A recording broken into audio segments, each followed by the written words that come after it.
ఏమండి ఈరోజు సండే కదా మీ ఇంట్లో స్పెషల్స్ ఏమేమి వండుకున్నారు? మా ఇంట్లో స్పెషల్ ఏమి వండారు నాకు ఇంకా తెలీదు.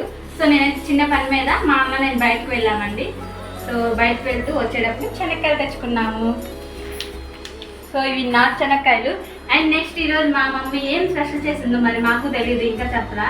కాకపోతే అందుకంటే ముందు మా మమ్మీ నాకు ఒక పని చెప్పింది. ఏం పని అనుకుంటున్నారా? అంట్లు తోమే పని చెప్పారండి మా అమ్మ నాకు.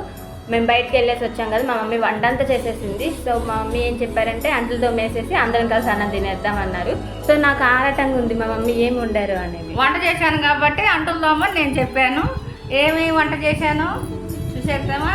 సో నాకైతే చాలా అంటే చాలా ఆరాటంగా ఉందండి. మమ్మీ ఏం చేశారు ఈరోజు సండే కదా, నాన్ వెజ్ అని చేశారేమోనని. సో ఫస్ట్ చూసేద్దాం, వచ్చేయండి. రైస్ అండ్ నెక్స్ట్ ఏంటి మటనా, చికెనా, ఫిషా, పప్పుచారా. ఇదేందమ్మా పప్పుచారు చేసావా? పప్పుచారు చేశాను. ఏం చేయాలి? నాకు నాన్ వెజ్ కావాలమ్మా. నాన్ వెజ్ లేదు. నీకు నాన్ వెజ్ కావాలా? అవునా? చికెన్ ఫ్రై చేశాను. నాన్ వెజ్ నాకే మొత్తం చికెన్ ఫ్రై భలే ఉంది, టేస్టీగా మసాలా స్మెల్ వెళ్ళి వచ్చేస్తుంది. నాది చికెన్ ఫ్రై నాది, నేను తినేస్తా.